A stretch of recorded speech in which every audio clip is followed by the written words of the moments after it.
Pues muy buenas tardes, estimados amigos. Ya estamos listos esta tarde para compartir con ustedes un tema, una cápsula jurídica más. El día de hoy, la barra de profesionistas en Derecho y peritos en Ciencias Forenses les da la más cordial de las bienvenidas. Y bueno, pues vamos a tocar un tema muy interesante que la verdad, pues ya nosotros que llevamos un poquito en transmisiones, en cursos, diplomados, talleres, no habíamos trabajado este tema y un tema que seguramente se oye muy interesante, el análisis del artículo 111 del Código Nacional de Procedimientos Penales, que habla del restablecimiento de las cosas al estado previo. Para ello nos acompaña ya el maestro Daniel Urriste Ramírez, quien es juez del sistema procesal acusatorio aquí en la Ciudad de México, y de verdad todo un honor tenerlo por acá, maestro. Bienvenido, buena tarde. Gracias, ¿qué tal? Buenas tardes. Y como siempre, agradezco la invitación que se nos brinda para estas pláticas. Y bueno, antes que nada, agradezco, como ya lo indiqué, al instituto y bueno, vamos a iniciar con este tema porque advierto en el programa que tenemos 1 hora y Sí, entonces hora quiero, y media, no pasa nada, maestro. gracias, pero quiero sobre todo que haya oportunidad para que el auditorio, si tiene alguna inquietud, y con gusto estamos en posibilidad de aclararla para que tengamos tiempo para ello. Perfecto, Quiero maestro. también, Adelante. gracias. Quiero destacar que esta plática a la cual fui invitado el día de hoy, se ha elegido este tema porque en el ejercicio profesional, y en este caso en la función jurisdiccional, ya se han presentado, al menos en mi caso en particular, varias audiencias donde se han planteado o se ha planteado esta figura prevista en el artículo 111 del Código Ejecutivo de la Materia, por lo cual empecé a advertir algunas circunstancias que creo vale la pena comentarlas y sobre todo dar una opinión sobre ello. Esto, como todo lo que en su momento sucedió con el sistema acusatorio, esta figura novedosa como tal, implica el analizarla con gran detalle para poder ir visibilizando cuáles son en efecto sus alcances y cuándo es oportuno proponer este tipo de figura. Bien, entrando ya al fondo, primero considero dejar asentado que esto deviene de los derechos que se han reconocido a la víctima. Recordemos que en el tránsito del sistema tradicional al sistema acusatorio, ya la víctima tiene un papel protagónico, ya no es un mero acompañante del agente del Ministerio Público, sino que también puede tener pretensiones diversas a la de la Fiscalía, e incluso en ocasiones sus pretensiones van más allá de lo que en un momento determinado pudiera buscar la Fiscalía, que hasta en la actualidad se sigue reduciendo a simplemente castigar por castigar. Ya la víctima tiene otras pretensiones, y una de estas, sin duda alguna, es lo relativo a la reparación del daño. Pues recordemos que uno de los derechos fundamentales de toda persona víctima de un delito es, en efecto, que se le repare el daño. Creo que eso está incluso por encima de simplemente castigar al culpable, y en esto me refiero a la simple imposición de una pena de prisión, ya como derivado de una sentencia de condena.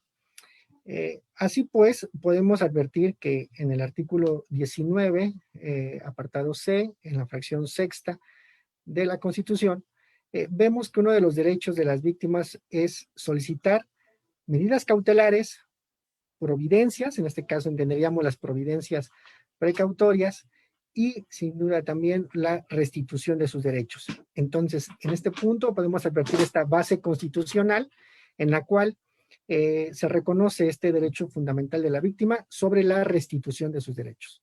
Como bien lo sabemos, en la Constitución, como ley suprema, se enmarca únicamente este derecho, y es en las leyes secundarias, me refiero en este punto al Código Nacional de Procedimientos Penales, donde ya tendrá que especificarse o puntualizarse cómo se ejerce este derecho.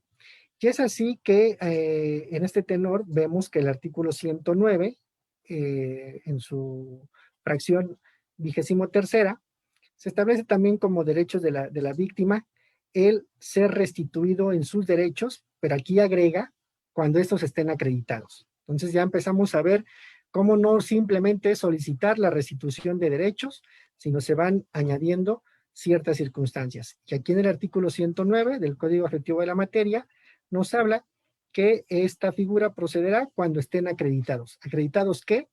Los derechos de la víctima que solicita sean restituidos. Bien, siguiendo esta misma línea, podemos, por tanto, advertir de la lectura del artículo 111 que en el procedimiento penal, cualquiera que sea su etapa, la víctima o el ofendido podrá solicitar al juez, y esto siempre y cuando lo permita la naturaleza del hecho, la restitución de sus bienes, objetos, instrumentos o productos del delito, o en su defecto, la reposición o restablecimiento de las cosas al estado que se tenían antes del hecho, siempre y cuando estos derechos estén debidamente acreditados. Haciendo un poco de memoria sobre esta figura, podemos advertir que encontramos un antecedente en el sistema tradicional, en el sistema penal tradicional. Para ello, me permito comentarles la siguiente jurisprudencia.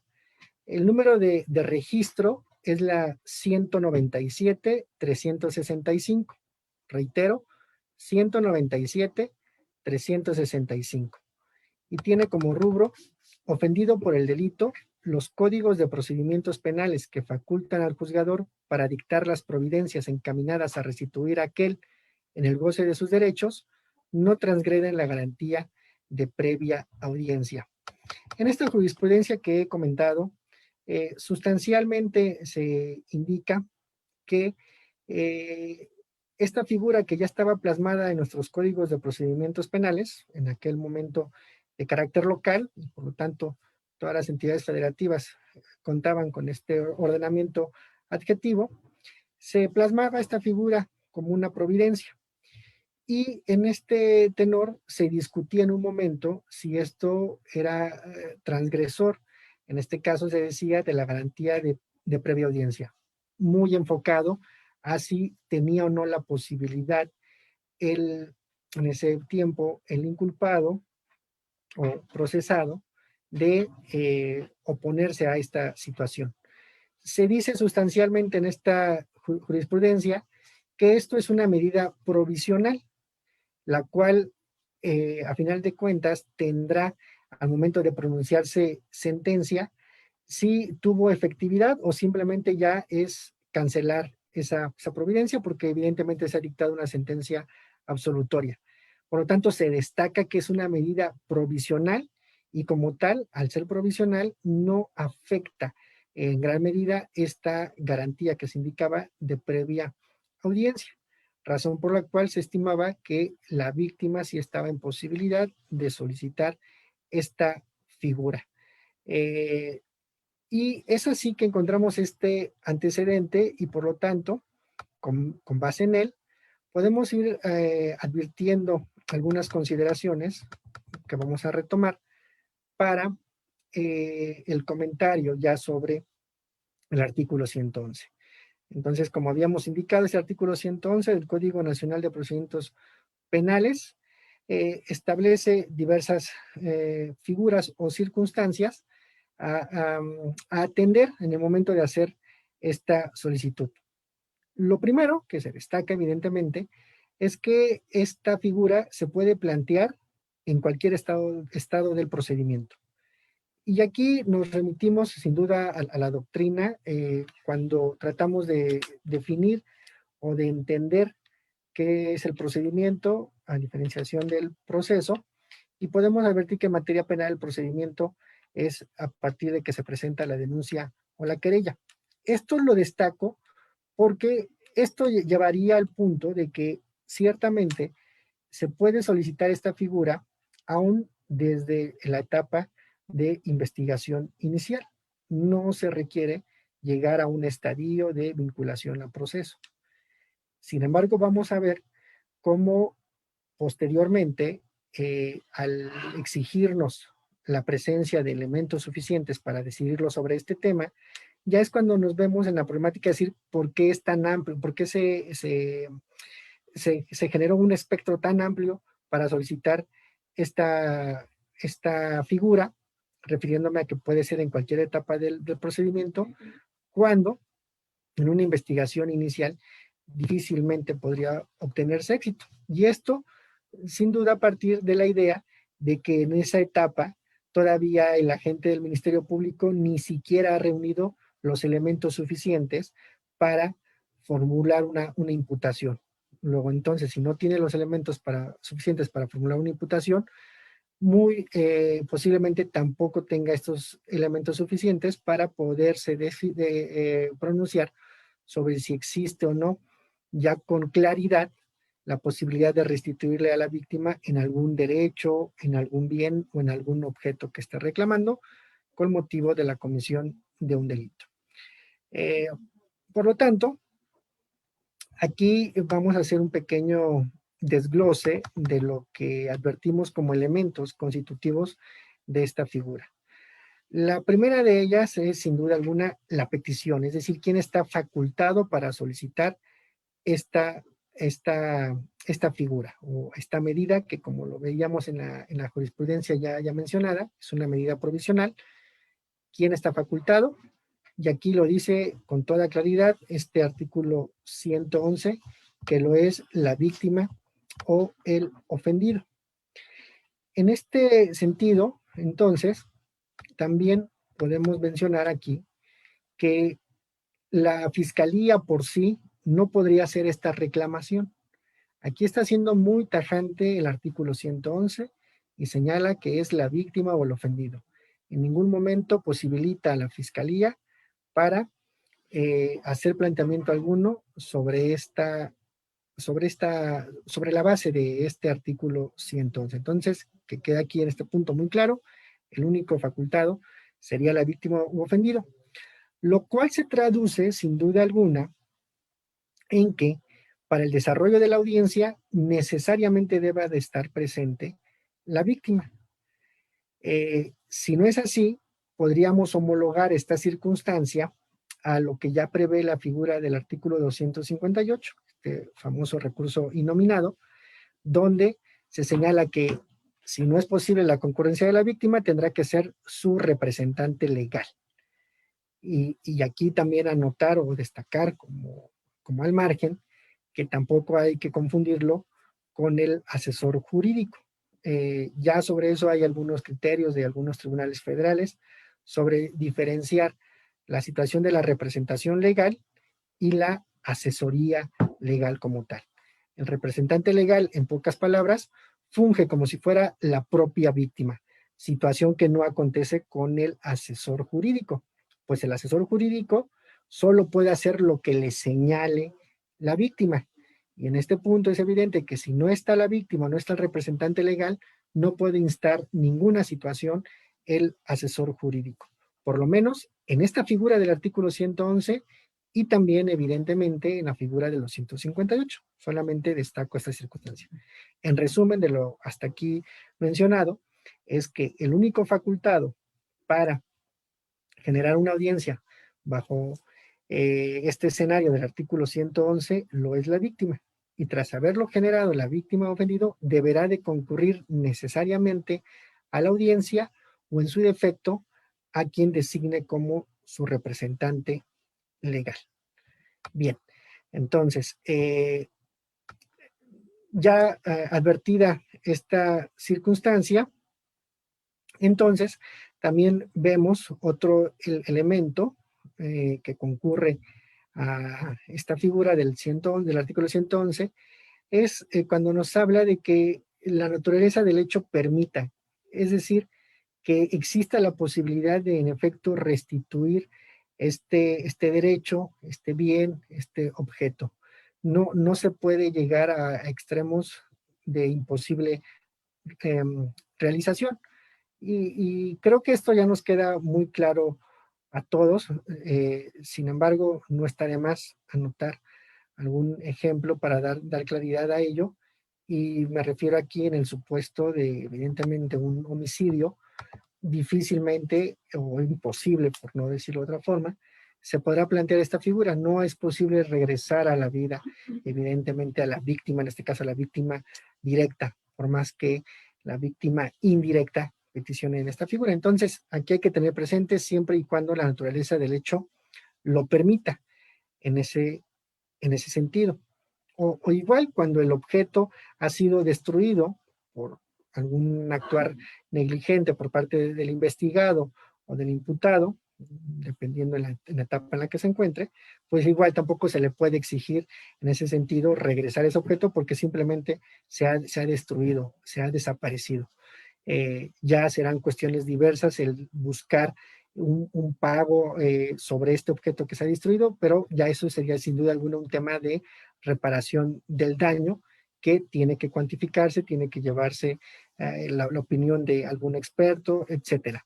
Lleva más complejidad. Entonces, también tratando de aterrizar estos comentarios que hemos vertido hasta ahorita sobre este segundo elemento esencial, podríamos indicar que se refiere a aquella posibilidad de restitución inmediata de algo que sea factible de manera pronta, regresárselo a la víctima sin mayor complejidad en ese punto.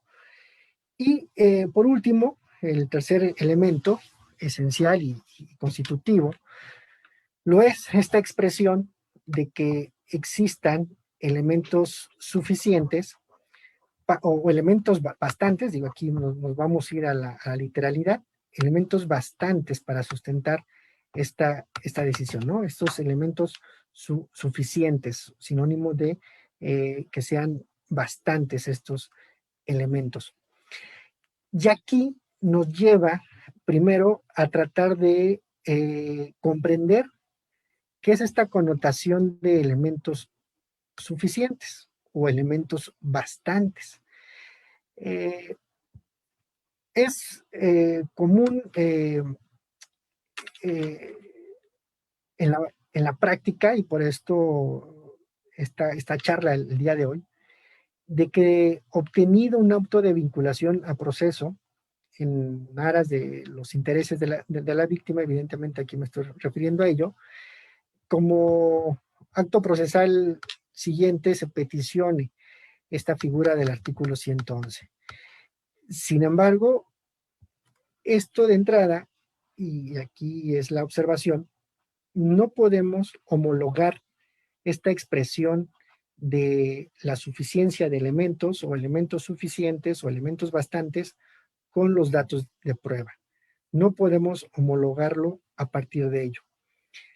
Y no lo podemos homologar porque en el artículo 261, el cual sin duda hay que remitirnos para una mejor comprensión, ahí se nos explica en grandes rasgos qué es lo que significa hablar de datos de prueba, de medios de prueba y de pruebas. Y por lo tanto podemos observar en el caso particular que el dato de prueba, como se refiere, es la referencia al contenido de un determinado medio de prueba o de un determinado registro de investigación. Es decir, no es otra cosa más que la relatoría de lo más importante, que en este caso sería el fiscal o el asesor jurídico, narran al juzgador sobre el registro de investigación del cual o sobre el cual están sustentando alguna pretensión.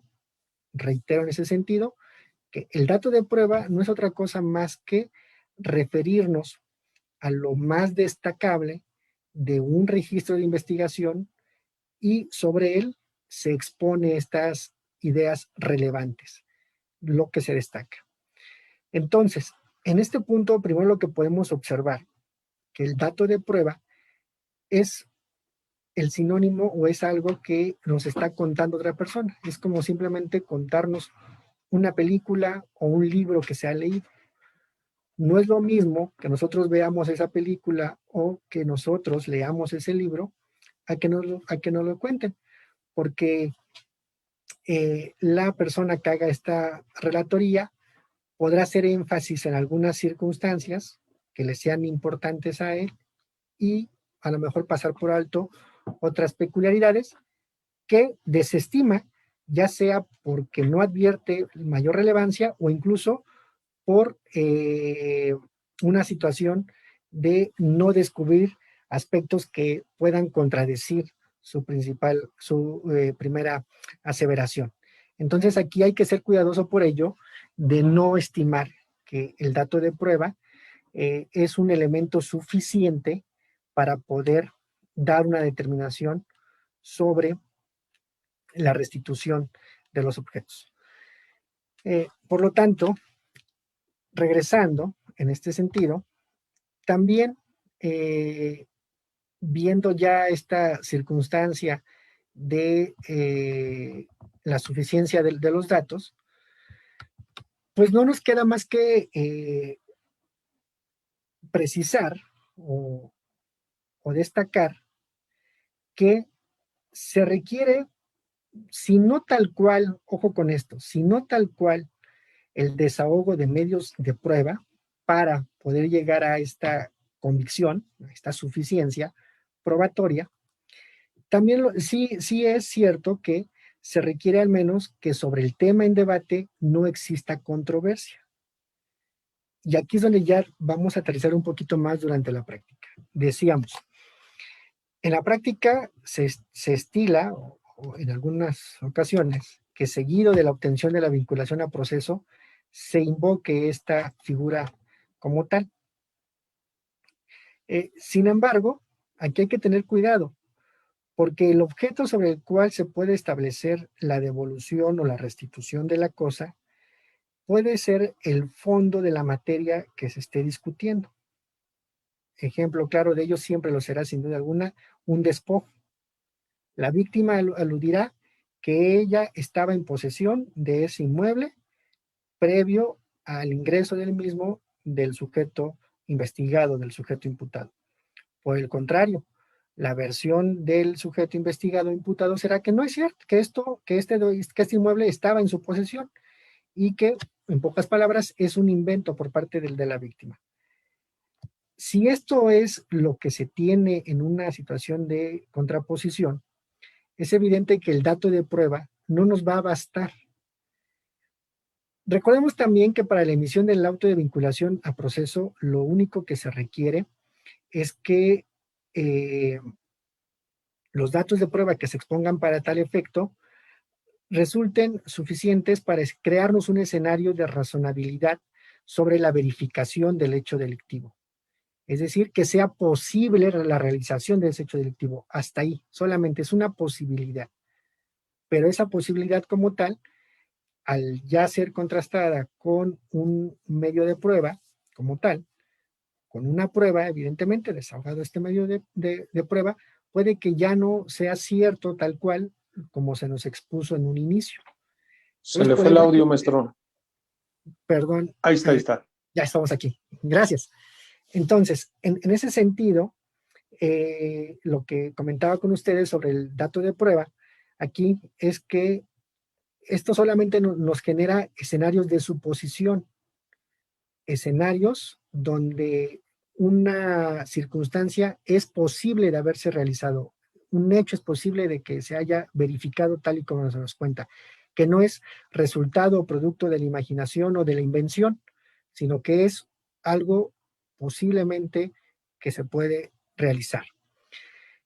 Y esta posibilidad, por tanto, implica en este ejemplo que estamos tomando del despojo, que también quepa la posibilidad de que ese inmueble no haya estado en posesión, como así lo reclama la víctima.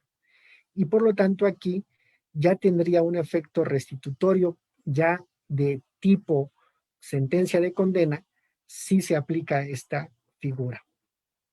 Veamos incluso la diferencia y para dar claridad a esto que estoy explicando.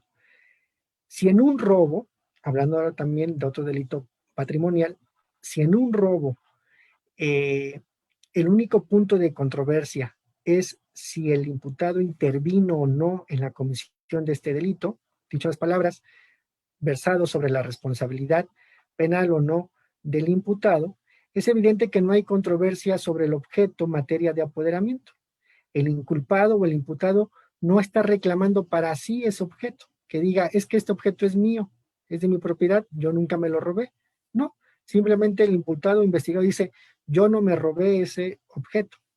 Entonces, en ese sentido, la víctima sí puede pedir desde este momento que se le restituya este objeto.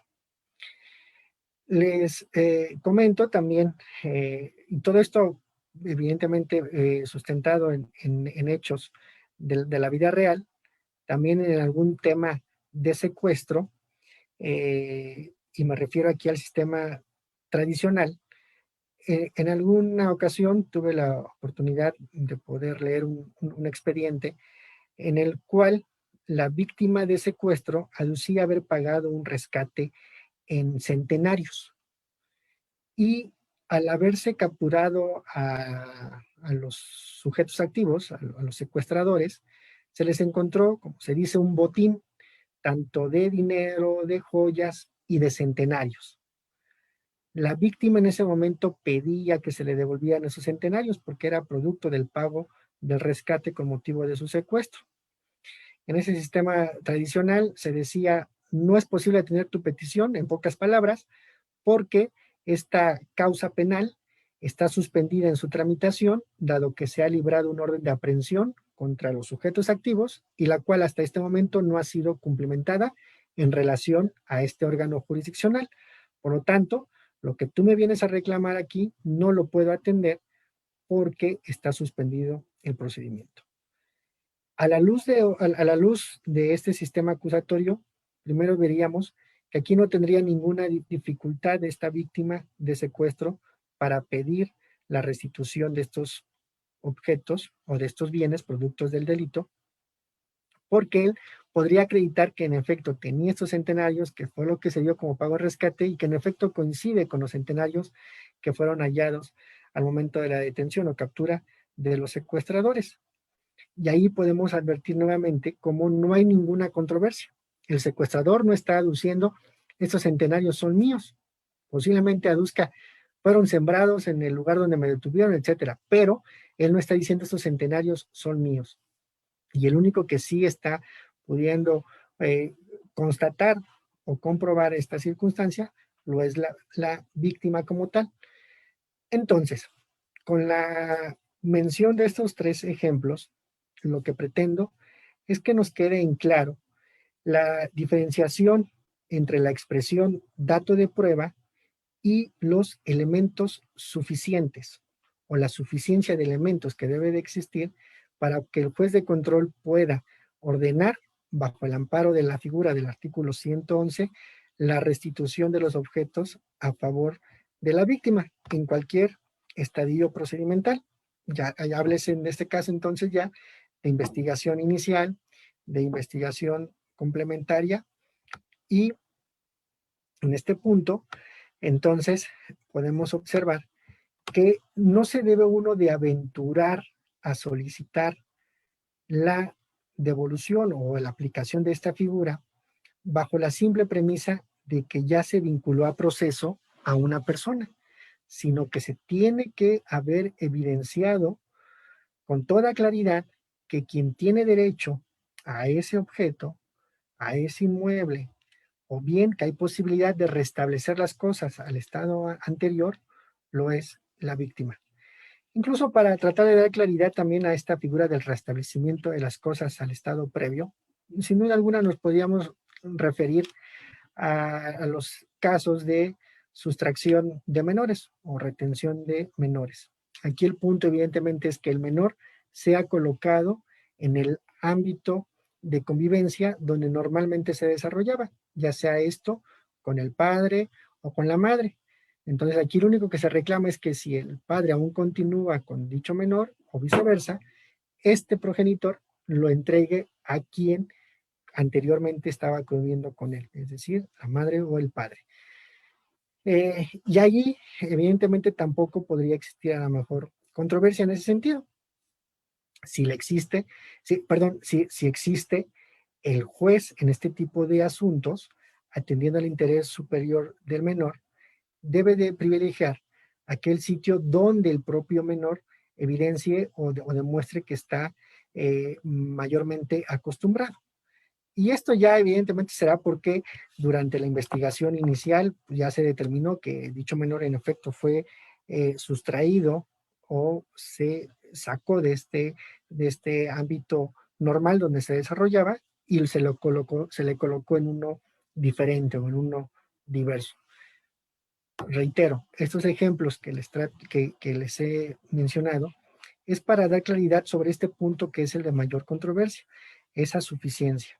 Entonces, si uno piensa plasmar o piensa, perdón, pedir la aplicación de esta figura, simplemente debe de hacerlo sobre la base de que no hay ninguna inquietud, por mínima que sea, que no existe esta inquietud. Pero además hay que tener en cuenta que esta restitución, a final de cuentas, será provisional y estará supeditada a lo que se pueda resolver en juicio. Entonces, y aquí viene el siguiente comentario.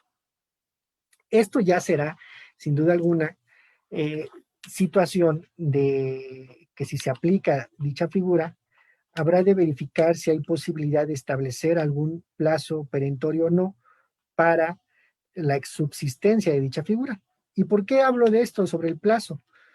Porque recordemos que tanto las medidas de protección y las providencias precautorias, pero muy ubicado en estas últimas providencias precautorias, recordemos que una de las finalidades es asegurar o garantizar el pago de la reparación del daño.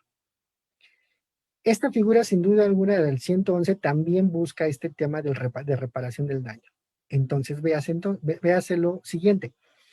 En la providencia precautoria se establece una temporalidad que es de 60 días naturales, que se pueden prorrogar por 30 días más. El propio legislador sabe que existe una consecuencia de acotar en este punto algún derecho del investigado, del imputado. ¿Por qué de acotar?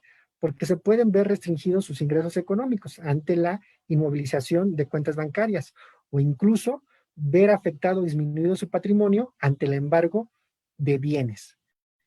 El legislador, advirtiendo esta circunstancia de que se puede generar un perjuicio a dicho imputado, entonces genera un candado ahí, y este punto es el límite.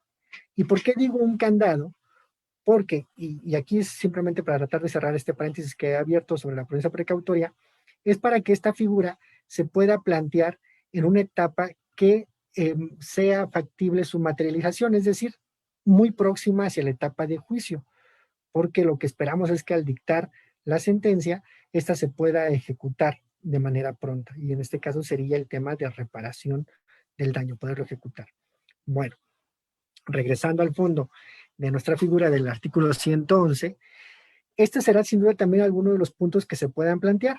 Si ya el juez de control ha decidido en este punto eh, ordenar la restitución de las cosas al estado previo a favor de la víctima, hablando de un despojo, hablando de un delito patrimonial, restitución de bienes, objetos, etcétera, tendrá que establecer una situación de temporalidad. No lo puede dejar tan abierto. Y esto incluso resultaría así porque recordemos que el interés de la víctima en un procedimiento penal lo constituye la reparación del daño. Y el momento procesal idóneo para esclarecer este tema lo es la etapa de juicio, sin duda alguna, la etapa de juicio. Podemos irnos por los atajos, como son las soluciones alternas, etcétera, pero ahorita enfoquémonos en el procedimiento normal, la etapa de juicio. Luego, entonces, si la víctima ya ha obtenido su pretensión, ya recuperó el inmueble en materia de despojo, ¿cuál será el interés para que prosiga por consecuencia con el juicio? Si ya obtuvo este bien inmueble nuevamente en posesión como tal. ¿Cuál será su preocupación? Ninguna. Y entonces puede provocar que este procedimiento se empiece a alargar y entonces pueda durar un tiempo considerable que a lo mejor llegado el momento de juicio resulta que la víctima no tenía ningún derecho sobre ese inmueble. Y entonces, aquí vendrá el problema de cómo subsanar este tiempo que se ha afectado a los derechos del imputado. Por lo tanto, si bien es una figura que al día de hoy le facilita a la víctima y sobre todo sobre el protagonismo que ya tiene en este sistema acusatorio, recuperar sus derechos, hablando de este tema de reparación del daño, también lo es que esta figura no puede ser de todo arbitraria, sino tiene que tener límites y sobre todo el primer límite se establece a partir de determinar esta suficiencia, es decir, elementos suficientes que así lo permitan decidir. Y para hablar de estos elementos suficientes y por ello que les indicaba que podría homologarse algo similar como a desahogar medios de prueba, ya lo cual no hay que tener ningún temor a ello. O sea, si el tema de discusión es poder evidenciar que yo tengo derecho como víctima a este objeto del cual estoy pidiendo su restitución o solicito que determinado escenario se restablezca el estado previo, voy y lo demuestro ante el juez.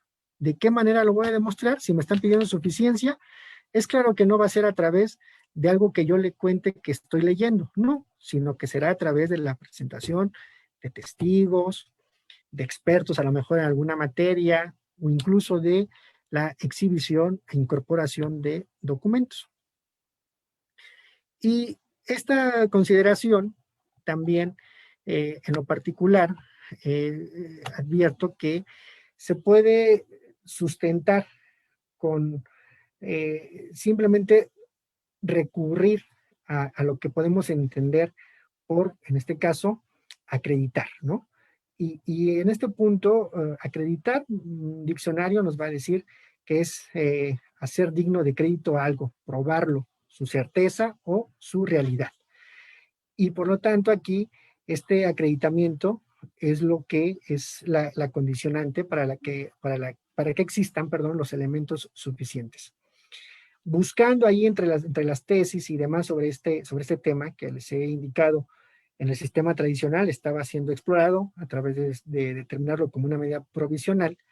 También nos encontramos con una diversa tesis, que esta es la número de registro 200-955, y él tiene el siguiente rubro: ofendido.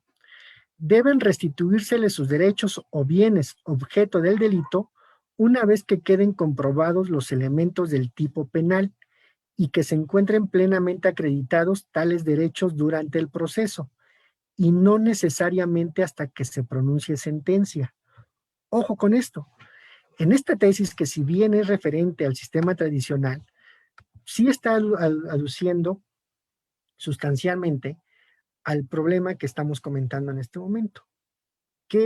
¿Cuál es el momento oportuno para poder restituir estos derechos, ordenar la restitución de estos derechos? Aquí se nos indica claramente cuando queden comprobados los elementos del tipo penal. Y recordemos que para la comprobación de los elementos del tipo penal, al menos en el sistema acusatorio, esto se logra en la etapa de juicio, tras haberse desahogado los medios de prueba, y que ello genera la prueba que a final de cuentas le va a dar la convicción necesaria al juzgador para poderse pronunciar en un sentido o en otro, es decir, en un sentido de condena o en un sentido de absolución.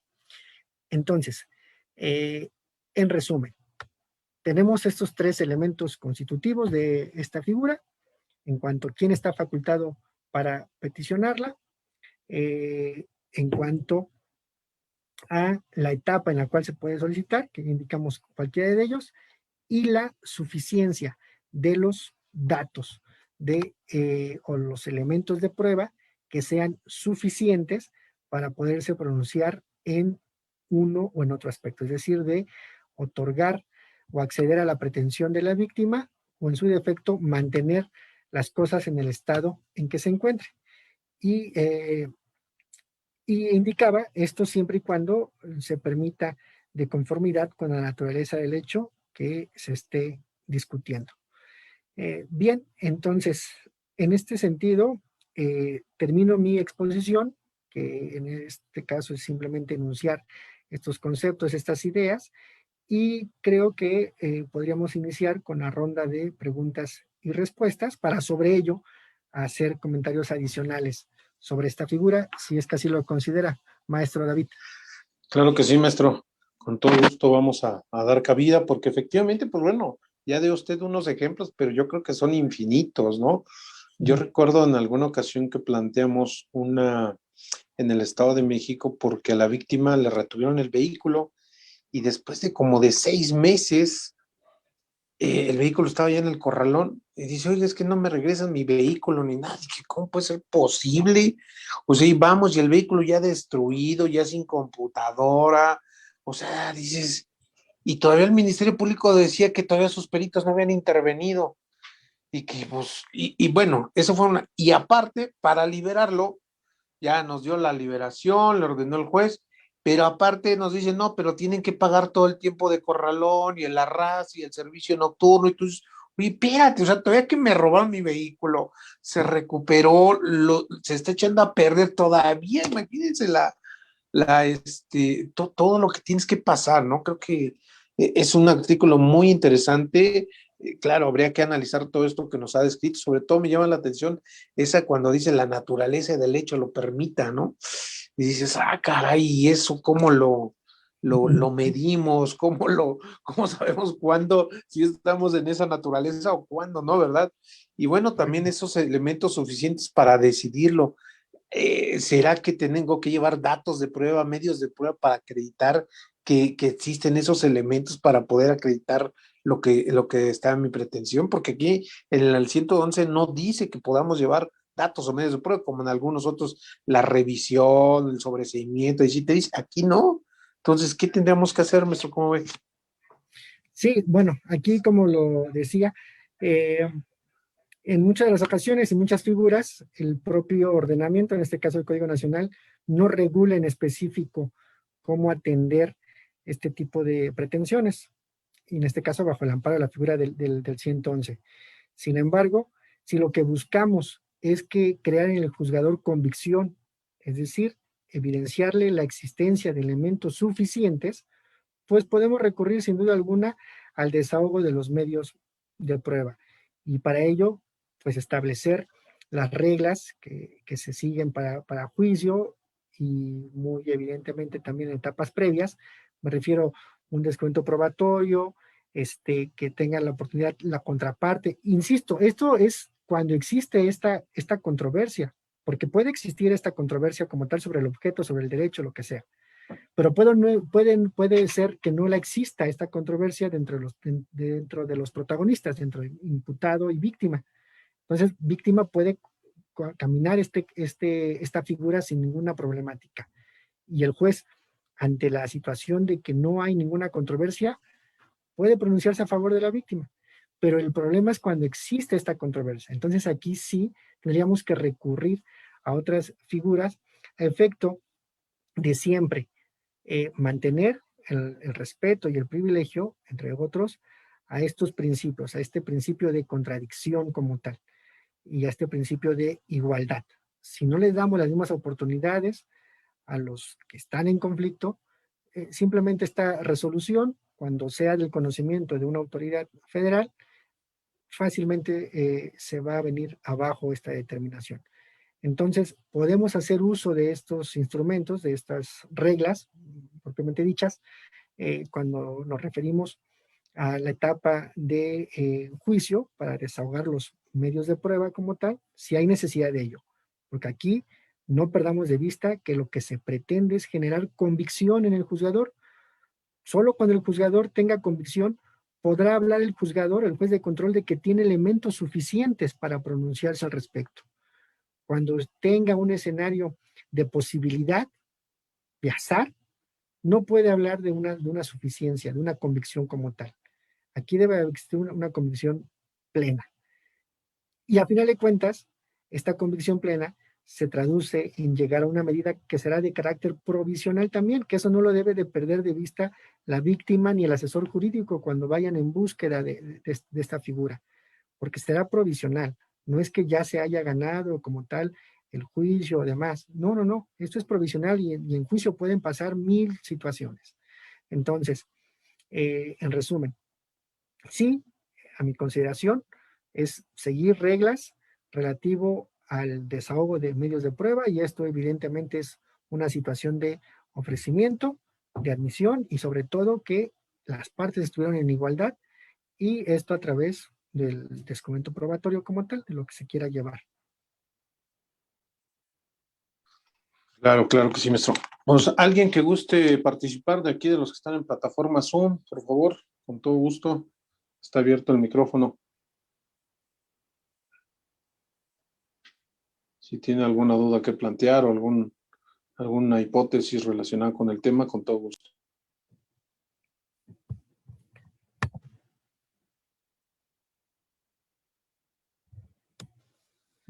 Bueno, aquí en el chat leo el compañero Manuel Camacho, simplemente hace el comentario de que en un despojo que se restituya el bien. Sí, en efecto, lo habíamos citado, es algo muy recurrible bajo el amparo de esta figura del 111. Sin embargo, si existe disputa sobre ello, entonces no podrá ordenarse la restitución como tal, salvo que la víctima demuestre con plenitud esta situación de tener derecho preferente sobre ese inmueble, materia de despojo como tal.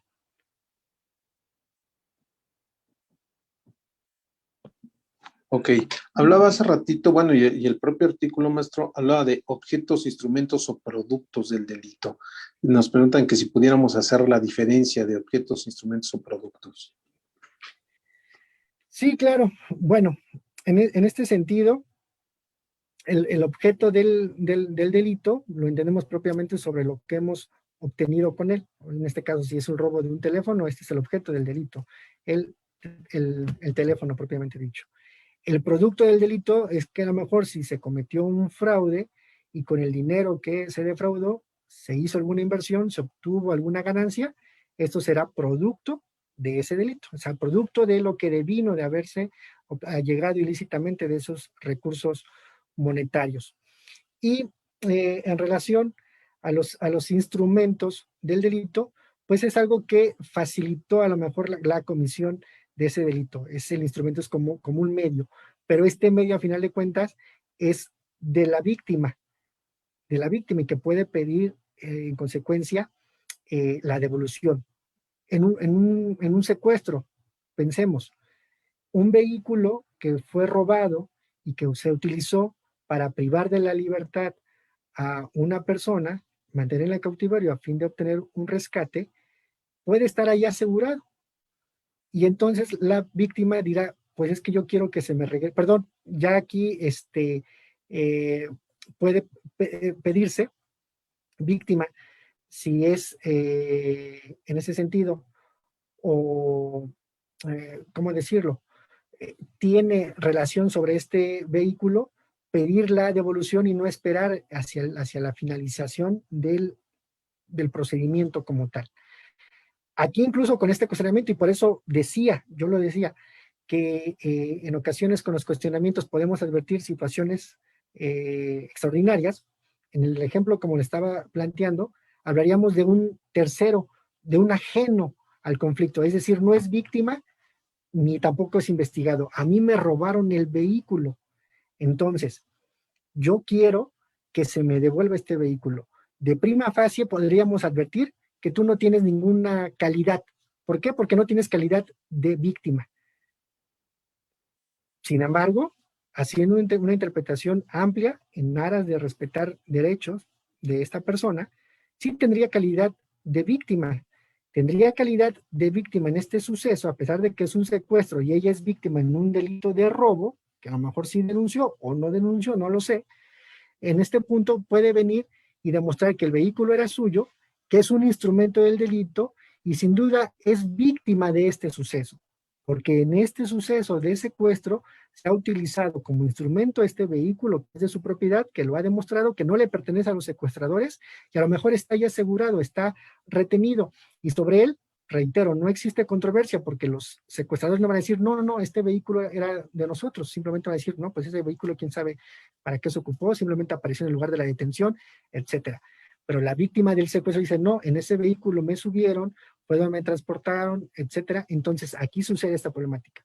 Muy posiblemente pueda venir esta persona que es dueña de este vehículo a solicitar esta restitución en sus derechos, concretamente en este derecho sobre el vehículo, y el juez, si no tiene esta inquietud, hay un elemento suficiente para decidirlo, regresarle este vehículo como tal. Así es, maestro. Perfecto. ¿Algún otro participante, compañeros? Pues creo que no, maestro, que ha quedado muy, muy claro que, bueno, pues tiene sus peculiaridades esta tramitación. Estaría fabuloso que contemplara algunas otras aristas por ahí. Digo, entiendo, por ejemplo, lo que comentaba, ¿no? De llevar datos o medios, pues si no está prohibido, pues tampoco creo que está permitido, ¿no? Y sobre todo para clarificarles a ustedes cuál es mi pretensión de mi pedimento y pues acreditar que sí tengo derecho a ello, ¿no? Creo que sí es importante pues manifestar o llevar estos medios de convicción para que ustedes pues puedan resolver con calidad como normalmente lo hacen, pero sobre todo para encontrar una resolución acorde a derecho, porque luego de repente queremos unas buenas resoluciones, pero no damos la información correcta, ¿no? Entonces, pues dices, acabas todo enojado, es que no me hizo caso, pues sí, pero le dijiste esto, no, pues no. Entonces, creo que eso es muy importante, que tengamos esa visión como operadores de este sistema. Pues maestro, muchísimas gracias de verdad por haber venido a compartir este tema tan interesante que seguramente pues seguiremos, como decimos, desmenuzándolo, porque es muy importante. Creo que hay muchísimos ejemplos que se pudieran trabajar, pero sobre todo, bueno, esas peculiaridades, como repito, ha explicado usted, que tenemos que tener cuidado. Maestro, muchísimas gracias, buenas tardes a todos, que Dios los Agradezco, bendiga maestro. y estamos en contacto. No, Muchas al gracias. contrario, maestro. Muchísimas Hasta gracias a luego. usted. Buena tarde. Igualmente, maestro. Gracias.